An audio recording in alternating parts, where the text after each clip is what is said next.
আল্লাহর নবী বলেন, 2 নাম্বার ওই ব্যক্তির দিকে তাকাইয়া আমার আল্লাহ তাআলা মুস্কি মুস্কি হাসতে থাকেন।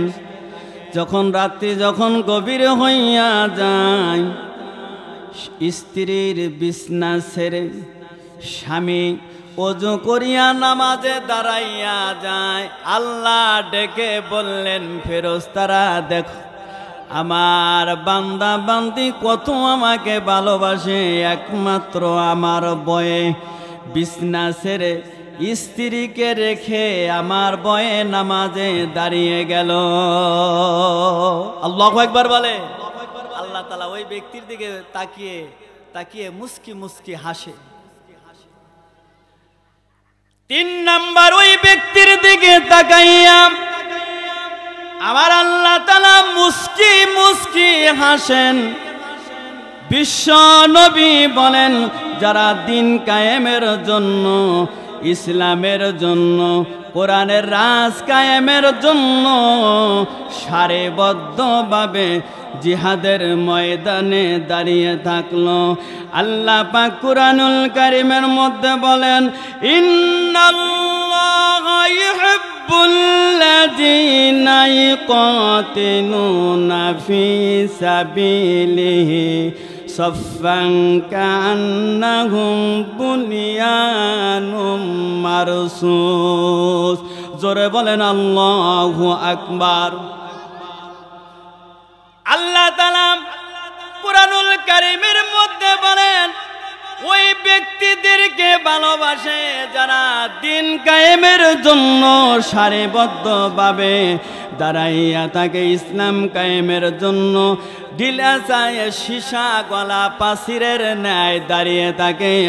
আল্লাহ পাক বলেন, ওই ব্যক্তিদেরকে আমি ভালোবাসি। আর বিশ্ব নবী বলেন, ওই ব্যক্তিদের দিকে তাকাইয়া আমার আল্লাহ তাআলা মুস্কি মুস্কি হাসেন। আল্লাহু আকবার বলেন। আজকে বিশ্বের দিকে তাকাইয়া দেখেন, ইহুদিরা ফিলিস্তিনি মুসলমানদের উপরে হামলা মামলা জুলুম চলতেছে কিনা? বছরের পর বছর নির্যাতন করতেছে, কিন্তু ফিলিস্তিনের মুসলমানরা 1 ইঞ্চি পা পিছনের দিকে যায় না। কথা বলেন ঠিক কিনা? হাজার হাজার ছেলে মেয়েদের জীবন দিয়ে দেব, রক্ত দেব, কিন্তু ফিলিস্তিনের মাটি দখল করতে দেব না ইহুদিদেরকে। জোরে সোরে বলেন সুবহানাল্লাহ। ওই বাইতুল মুকাদ্দাস সুলাইমান আলাইহিস সালাম নির্মাণ করেছিলেন। হযরত সুলাইমান আলাইহিস সালাম জিন জাতি দিয়ে, দত্ত দিয়ে ওই নির্মাণ করেছিলেন। বাইরা আমার, সেই বাইতুল মুকাদ্দাসে কোনো মুসলমান যদি 1 রাকাত নামাজ পড়ে, বিশ্ব নবী বলেন তার 1 রাকাতের বিনিময়ে 50,000 রাকাতের সওয়াব আমার আল্লাহ তাআলা আমলনামার মধ্যে দিয়ে দিবেন। জোরে সোরে বলেন সুবহানাল্লাহ। হযরত সুলাইমান আলাইহিস সালাম আর 1 বছর লাগবে বাইতুল মুকাদ্দাসের কাজ শেষ হইতে। হযরত সুলাইমান আলাইহিস সালাম এই 1 বছর মোটামুটি কাজ করলে শেষ হয়ে যাবে। এই পরিমাণ কাজ শেষ করে হযরত সুলাইমান আলাইহিস সালাম সারা পৃথিবীর বাদশা হযরত সুলাইমান আলাইহিস সালাম 20,000 ছাগল বকরি জবাই করে আর 12,000 গরু জবাই করে অনুষ্ঠান করে সবাইকে মেহমানদারি করলেন। জোরে সোরে বলেন সুবহানাল্লাহ। হযরত সুলাইমান আলাইহিস সালাম একটা লাঠি হাতে নিয়ে ওই লাঠির উপরে বর দিয়ে মৃত্যুবরণ করার পরে 1 বছর লাঠির উপরে বর দিয়ে দাঁড়িয়েছিলেন। জোরে সোরে বলেন সুবহানাল্লাহ। হযরত সুলাইমান আলাইহিস সালাম দোয়া করেছিলেন আল্লাহর কাছে, আল্লাহ গো এই বাইতুল মুকাদ্দাসে যারা আসবে আল্লাহ তাদের জন্য আমি নবী সুলাইমান আলাইহিস সালাম 5টা দোয়া করলাম। 1 নম্বরে দোয়া করলেন, মনোযোগ সহকারে শোনেন আমার বাবাজিরা, সুলাইমান আলাইহিস সালাম দোয়া করলেন, আল্লাহ এই কাবা ঘরে বাইতুল মুকাদ্দাসে যে সমস্ত মানুষেরা নামাজ পড়ার জন্য আসবে, মসজিদে যারা নামাজ পড়ার জন্য আসবে, এই মসজিদে আসার পরে যত গুনাহ নিয়ে আমরা আসব, এই মসজিদে আসার পরে খাঁটি দিলে যদি তাওবা করি, আমার আল্লাহ তাআলা ওই ব্যক্তির জীবনের তামাম গুনাহ খাতা মাফ করে দিবেন। জোরে সোরে বলেন সুবহানাল্লাহ। কাবা ঘরে গিয়া আদম আলাইহিস সালাম আর হাওয়া আলাইহিস সালাম দোয়া করেছিলেন, কত গুনাহ মাফ চাইলেন, গুনাহ মাফ করলেন না। কাবা ঘরে ঢুকে যখন গুনার জন্য আল্লাহ তাআলার কাছে মাফ চাইলেন, আল্লাহ তওবা কবুল করলেন। সুবহানাল্লাহ বলেন। ইল্লা মান তাবা ওয়া আমানা ওয়া আমিলা আমালান সালিহা ফাউলাইকা ইবাদদিলুল্লাহু সাইয়্যাতিহিম হাসানাত। জোরে সোরে বলেন আল্লাহু আকবার। 2 নম্বর দোয়া করেছিলেন হযরত সুলাইমান আলাইহিস সালাম, বলেছিলেন আল্লাহ পাকের কাছে দোয়া করেছিলেন, আল্লাহ যারা মসজিদে এসে ভয় নিয়ে আসবে, আশঙ্কা নিয়ে আসবে, আল্লাহ গো নামাজ পড়বে যতক্ষণ পর্যন্ত মসজিদের ভিতরে তোমার ঘরে থাকবে, আল্লাহ তাদের ভিতর থেকে ভয় আশঙ্কা দূর করে দিলে দেন। আল্লাহু আকবার বলে। এই দোয়াটাও কবুল করলেন। এই দোয়াটা কবুল করার কারণে আমাদের উপকার হয়েছে না? আমরা মসজিদে গিয়ে তওবা করব, ভয় নিয়ে আসলে ভয় দূর করে দিবেন তিনি কে? আরো জোরে বলেন তিনি কে? হযরত সুলাইমান আলাইহিস সালাম অসুখের জন্য, অসুস্থতার জন্য আমরা কত জায়গায় যাই। বিশ্ব নবী হযরত সুলাইমান আলাইহিস সালাম আল্লাহর পয়গম্বর দোয়া করেছিলেন, আল্লাহ গো যারা অসুস্থ মানুষ মসজিদে আসবে, আল্লাহ তাদেরকে তুমি পরিপূর্ণভাবে সুস্থ করে দিও। আল্লাহ ডেকে বললেন, সুলাইমান আলাইহিস সালাম যারা দিনের মধ্যে 5 বার মসজিদে আসবে, অসুস্থ মানুষ আসবে যাবে, আমি আল্লাহ ওয়াদা দিলাম পরিপূর্ণভাবে সুস্থ করে দেব। আল্লাহু আকবার বলেন। অভাবী মানুষ সুলাইমান আলাইহিস সালাম দোয়া করলেন, অভাবী মানুষ মসজিদে আসবে, 5 বার আসবে নামাজ পড়ার জন্য, আবার যাবে। হযরত সুলাইমান আলাইহিস সালাম দোয়া করেছিলেন, আল্লাহ অভাবী মানুষ মসজিদে আসবে, ওই সমস্ত ব্যক্তিদের তুমি অভাব দিবা না, অভাব দূর করে ধনী বানাইয়া দিবা। আল্লাহ বললেন ঠিক আছে। হযরত সুলাইমান আলাইহিস সালাম 4 নম্বর দোয়া আমি আল্লাহ কবুল করে নিলাম। আল্লাহু আকবার বলে। সেই মসজিদের উদ্যোগে আজকের মাহফিল, সেই মসজিদের উন্নয়ন কল্পে আজকের মাহফিল। যুবক ভাইয়েরা, বিশেষ করে সোহেল মিয়া, সাদ্দাম মিয়া, ওরা ব্যাপক শ্রম দিছে।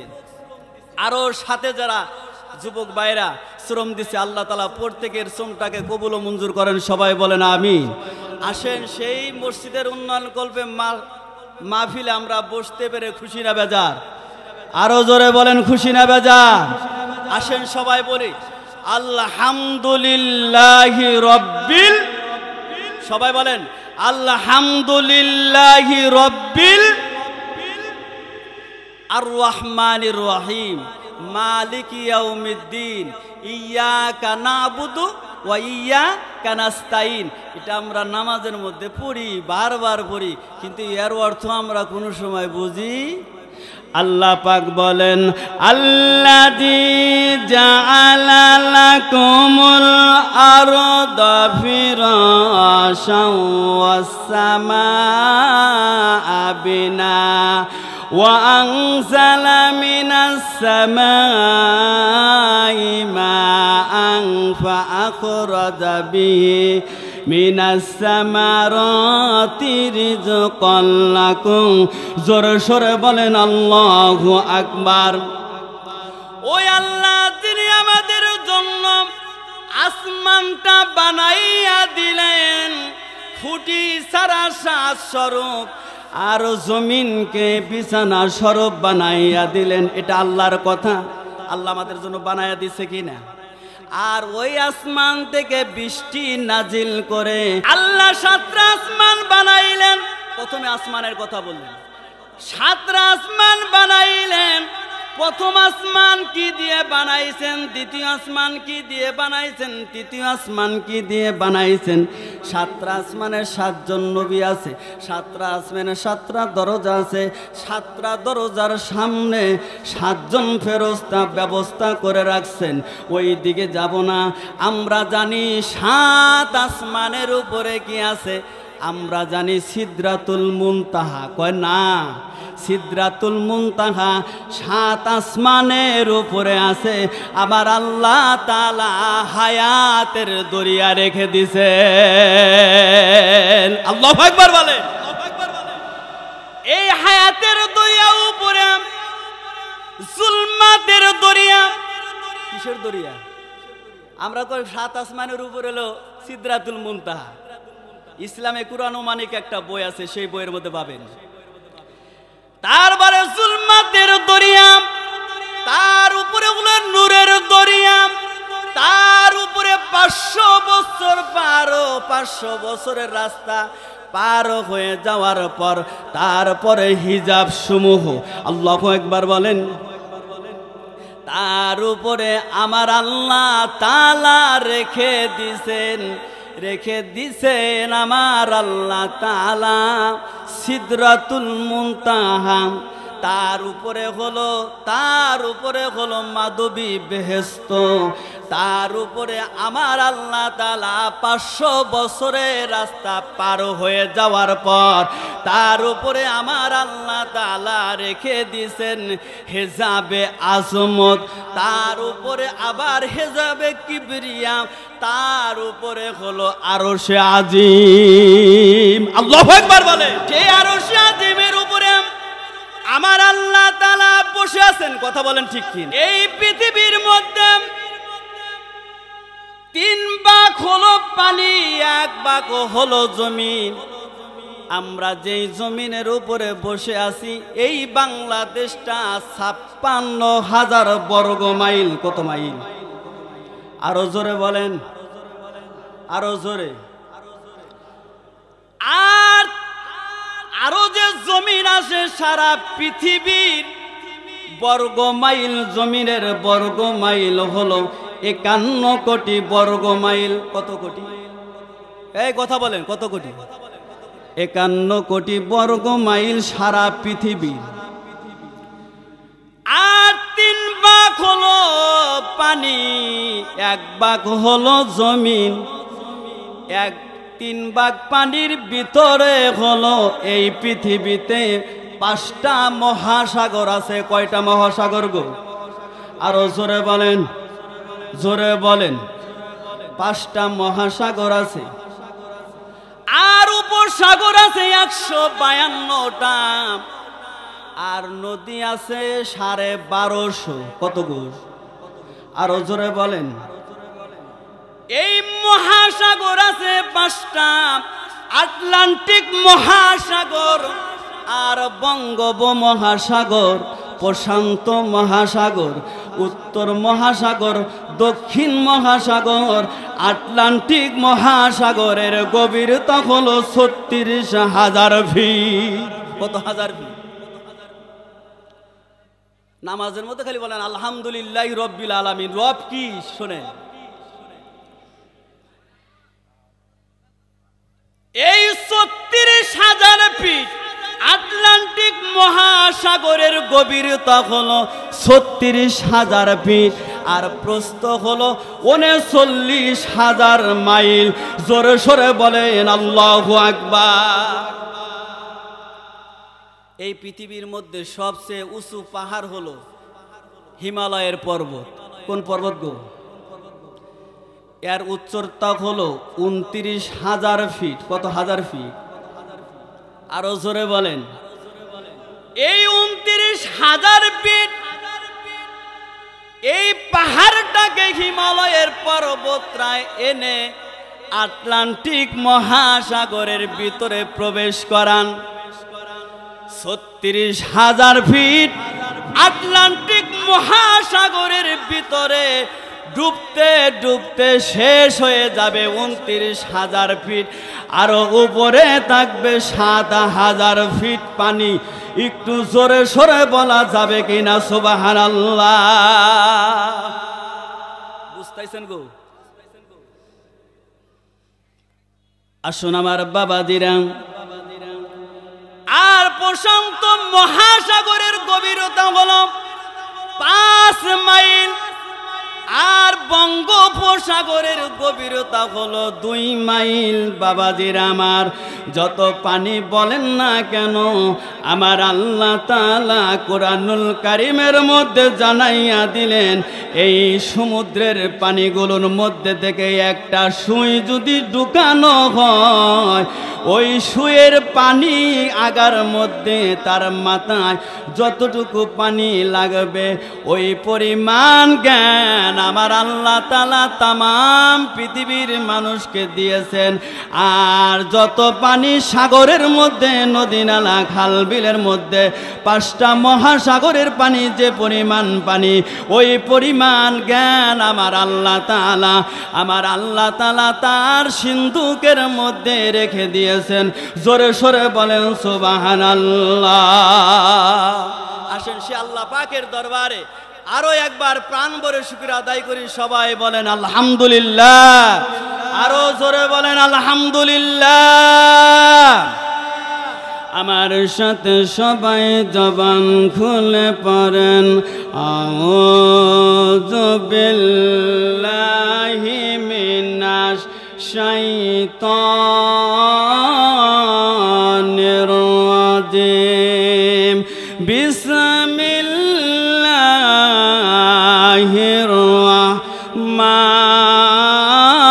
রাহমানির রাহিম। ইয়া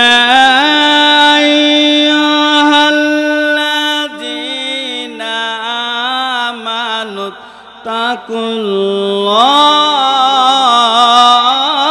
তাকুল্লাহ ওয়া কুনু মা'আস সাদিকিন।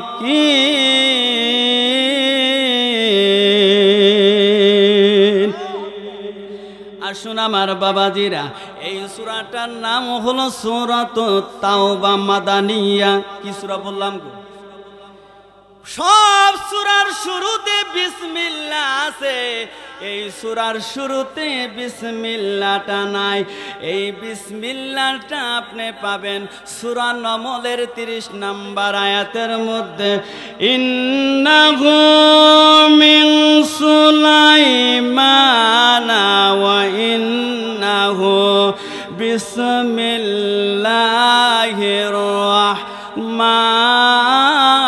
রাহমানির রাহিম।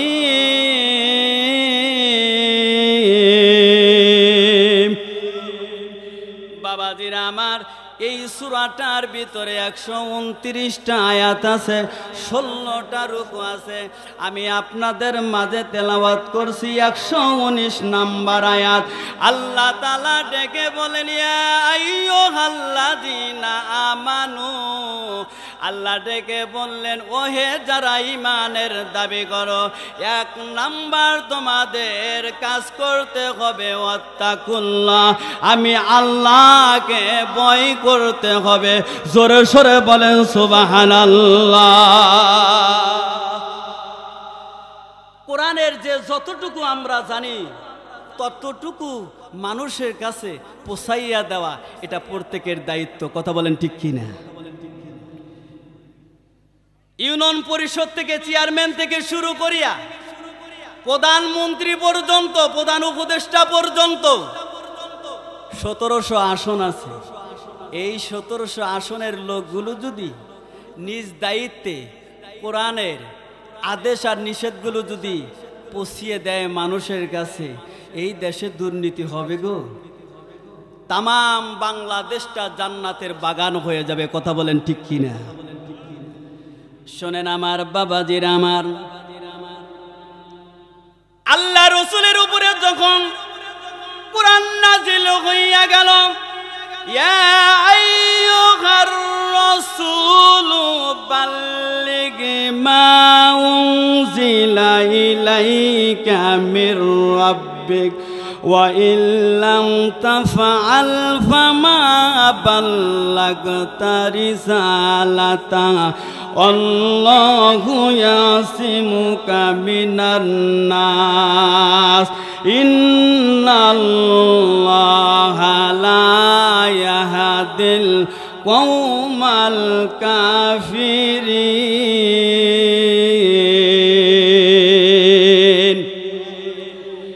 আল্লাহ রসুলের উপরে যখন কোরআন নাজিল হইয়া গেল, হে রসুল, আপনার উপরে আমি আপনার প্রভুর পক্ষ থেকে যে কোরআনটা নাজিল হয়েছে, বাল্লিগ আপনি পৌঁছাইয়া দেন।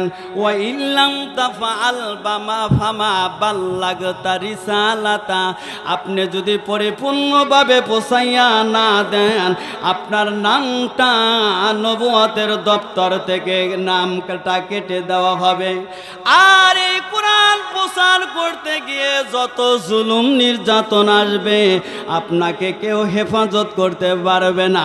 আল্লাহু ইয়াসিমুকা মিনান নাস, আমি আল্লাহ মানুষের মাঝে থেকে, কাফেরদের মাঝে থেকে আমি আল্লাহ আপনাকে হেফাজত করব। জোরে সোরে বলেন সুবহানাল্লাহ। এই আয়াতটা যখন নাজিল হইয়া গেল,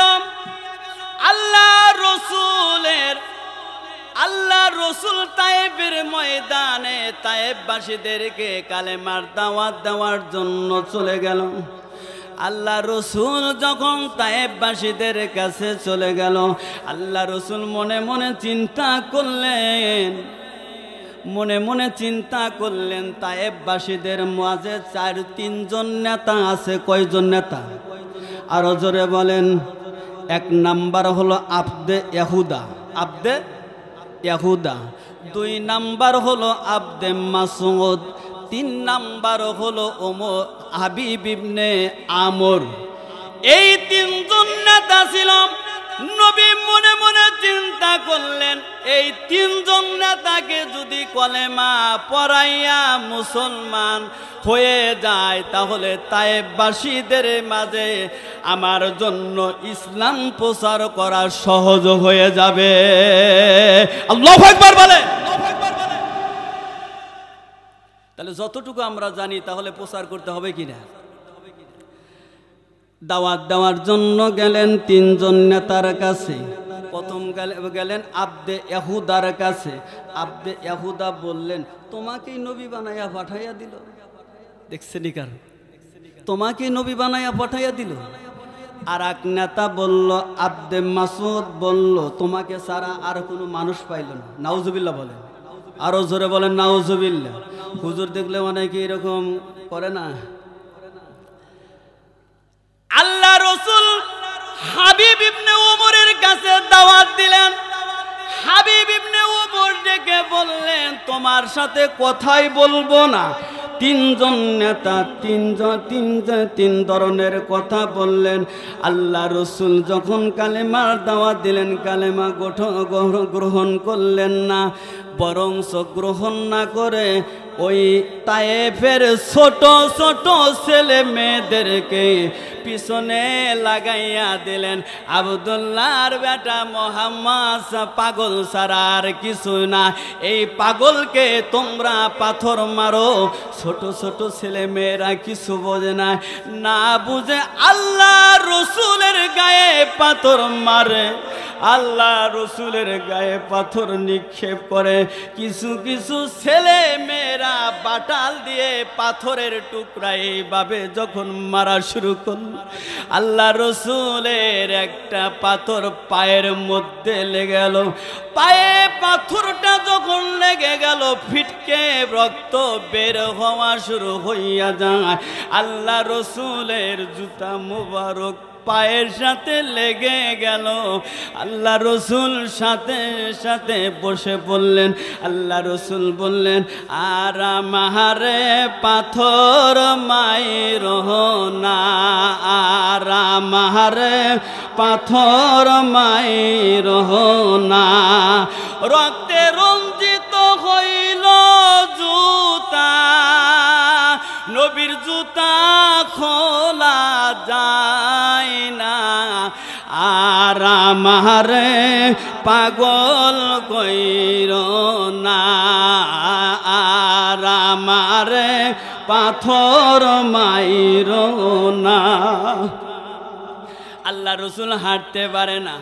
আল্লাহ রসুল 3 দিন ধরে অনাহারে, খানা খাই না, পেটের ভিতরে খানা নাই, অস্থির হইয়া গেছে, পেরেশান হইয়া গেছে। নবীর উপরে পাথর মারতে মারতে আল্লাহ রসুল একটা আঙ্গুর বাগানের মধ্যে গিয়ে শুয়ে পড়ছে একটা পাথরের উপরে। আল্লাহ ডেকে বললেন, জিবরাইল, আমি আল্লাহ ওয়াদা দিয়েছি, আল্লাহু ইয়াসিমুকা মিনান নাস, আমি আল্লাহ মানুষের মাঝে থেকে হেফাজত করব।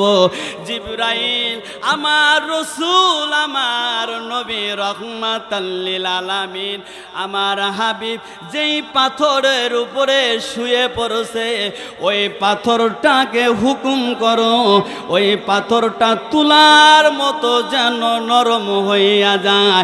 আল্লাহ পাক হুকুম করার সাথে সাথে ওই পাথরখানা তুলার মতো নরম হইয়া গেল।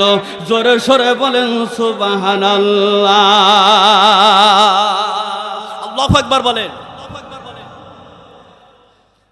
আল্লাহ রাসূল নবী করিম সাল্লাল্লাহু আলাইহি সাল্লাম যখন ওই আঙ্গুর ফলের বাগানের ভিতরে প্রবেশ করলেন, নড়াচড়া করতে পারলেন না, শুয়ে পড়লেন। ওই বাগানের গোলাম এসে আল্লাহ রসুলের নিকটে এসে চেহারার দিকে তাকাইয়া দেখতে পাইলেন, আমার জীবনে এত সুন্দরওয়ালা চেহারা মানুষ আমার জীবনে দেখি নাই। কাছে যখন আসলেন, এই চেহারা দেখে মায়া বেড়ে গেল।